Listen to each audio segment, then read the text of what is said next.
लिए जब से संजू सैमसन ने कप्तानी शुरू की है भाई साहब, 2 बार प्लेऑफ में ये टीम को लेकर गए हैं और इस सीजन भी बड़ी उम्मीद है राजस्थान रॉयल्स से, राजस्थान रॉयल्स के फैंस को और खुद संजू सैमसन को। लेकिन क्या इस समय राजस्थान रॉयल्स के स्क्वाड को देखकर आपको लगता है कि क्या ये टीम ट्रॉफी जीत सकती है या फिर प्लेऑफ में जा सकती है?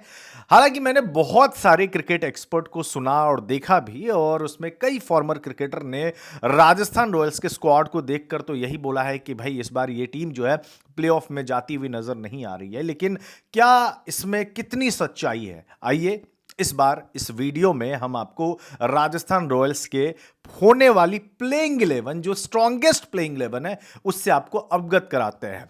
राजस्थान रॉयल्स देखे भाई साहब, इस टीम में ना इंडियन प्लेयर्स की भरमार है और इनके पास अच्छी बात यह है कि ये फॉरेन प्लेयर पे इतना ज्यादा डिपेंडेंट नहीं है। हालांकि फॉरेन प्लेयर जो इनकी टीम में भी है वो कमाल के हैं। राजस्थान रॉयल्स के लिए ओपनिंग की दारोमदारी किस पे है? यशस्वी जायसवाल और संजू सैमसन पे। संजू सैमसन कप्तानी भी कर रहे हैं और वो ओपनिंग बल्लेबाजी भी कर रहे हैं। बीते 1-2 सालों में, अगर आप 1-2 साल नहीं, पिछले 4-5 साल अगर आप निकाल लेंगे तो उसमें आपको पता चलेगा कि Sanju Samson as a opener batsman के तौर पे आईपीएल में इनकी अच्छी खासी लेगेसी रही है। और बीते साल उन्होंने 3 शतक इंटरनेशनल क्रिकेट में T20I में लगाए और ऐसा करने वाले वो दुनिया के पहले बल्लेबाज भी बने। हालांकि संजू सैमसन इस समय इंजर्ड है, लेकिन बल्लेबाजी करेंगे। इंपैक्ट प्लेयर के तौर पे शुरुआती के 3 मैच में शायद आपको संजू सैमसन खेलते हुए दिखाई देंगे, लेकिन ग्लव्स पकड़ने के लिए, ग्लव्स पहनने के लिए उनको 3 मैच के बाद ही आप देख पाएंगे। इसी वजह से रियान पराग जो है शुरुआती के 3 मैचों में कप्तानी करते हुए नजर आएंगे। बट ऐसा नहीं है कि संजू सैमसन खेलेंगे नहीं, खेलेंगे, लेकिन कप्तान के तौर पे नहीं। चलिए, यह खबर भी मैंने आपको दे दी है इसी वीडियो में। देखिए, Yashasvi Jaiswal, Sanju Samson, left right combination आपके पास है। नंबर 3 पे है एक और लेफ्टी बल्लेबाज जिससे लिया गया है, केकेआर में पहले खेला करते थे और केकेआर के कोर मेंबर भी थे और केकेआर के लिए कप्तानी भी कर चुके हैं। नाम है नीतीश राणा, जिस पे आप रिलाई कर सकते हैं। परफेक्ट नंबर 3 के बल्लेबाज आपके पास नीतीश राणा के रूप में मौजूद है। यह आपका टॉप ऑर्डर हो गया, 3 बल्लेबाज। हालांकि जॉस बटलर का जाना मेरे दिल में ना अभी भी खल रहा है कि आपने जाने क्यों दे दिया। लेकिन वो कहते हैं नहीं कि भाई फ्रेंचाइज जो है वो किसी का नहीं होता है, और फ्रेंचाइज इमोशन नहीं देखता है, वो देखता है कि अगले 5 साल तक कौन प्लेयर हमारे लिए अवेलेबल रह सकता है। और ऐसे में कोई भी फॉरेन प्लेयर पे भरोसा करना कि वो अगले 5 साल तक आपकी टीम में रहेगा, ऐसा बहुत बहुत सारे ऐसे खिलाड़ियों को मैंने देखा है जो आईपीएल छोड़ के फिर नेशनल ड्यूटी पे चले गए। और फॉरेन प्लेयर पे तो आप भरोसा भी नहीं कर सकते हैं कि कब इनका नेशनल ड्यूटी शुरू हो जाता है। बहरहाल, जॉस बटलर की कमी जरूर खलेगी, लेकिन मुझे ऐसा लगता है कि भरपाई करने के लिए राजस्थान रॉयल्स के पास अच्छे खासे खिलाड़ी भी मौजूद हैं। नंबर 4 पे आपके पास है रियान पराग। ओ हो, इस प्लेयर के बारे में क्या कहूं मैं। शुरुआत में जब आए थे ना, तो शुरुआत के 2-4 सीजन अगर आप निकालेंगे तो रियान पराग का उतना ज्यादा इंपैक्टफुल परफॉर्मेंस नहीं रहा। गिने चुने मैचों में उन्होंने परफॉर्मेंस दिया था राहुल तेवतिया के साथ मिलकर, मुझे याद है।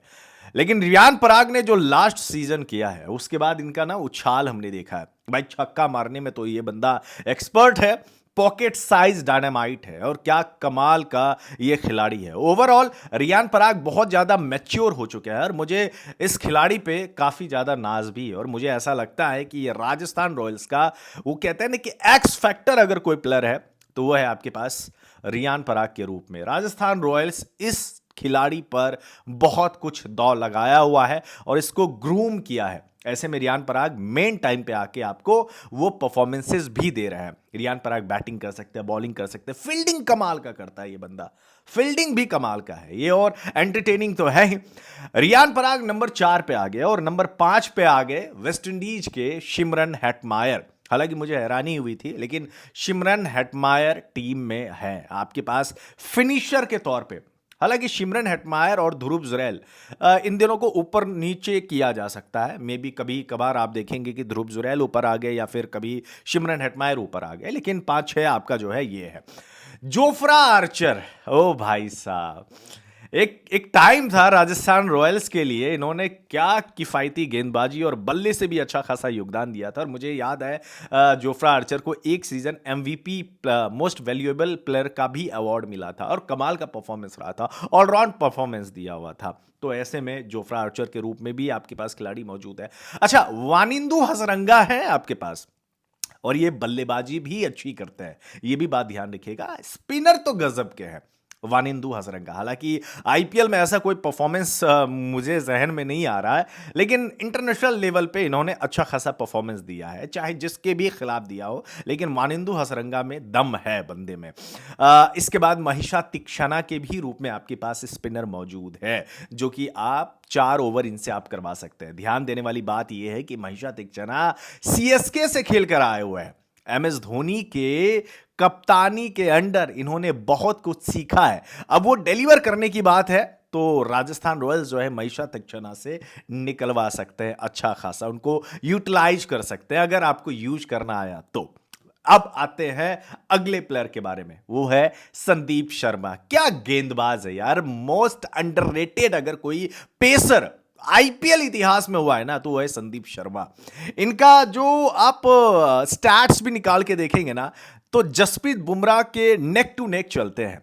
कंपैरिजन बिल्कुल नहीं कर रहा हूं, लेकिन आईपीएल स्टैट्स बिल्कुल ऐसा ही है और कमाल के गेंदबाज है। स्लोअर्स, कटर्स, डेथ ओवर के आपके पास संदीप शर्मा के रूप में एक अच्छे गेंदबाज मौजूद है। ठीक है, अब है एक और प्लेयर को लेना, अब वो है आकाश मदवाल को ले ले आप। अच्छे गेंदबाज है यार, मुंबई के लिए उन्होंने अच्छा परफॉर्मेंस दिया था एक सीजन। तो मुझे लगता है कि ये जो है ना स्ट्रॉन्ग प्लेइंग 11 इनका बन रहा है और इनके पास युद्धवीर सिंह चरक के रूप में भी प्लेयर मौजूद है। शुभम दुबे जो है ये भी कमाल का प्लेयर है। और अच्छी बात यह है कि आपने डोमेस्टिक का प्लेयर उठाया हुआ है जो आपके लिए हमेशा अवेलेबल हो सकता है।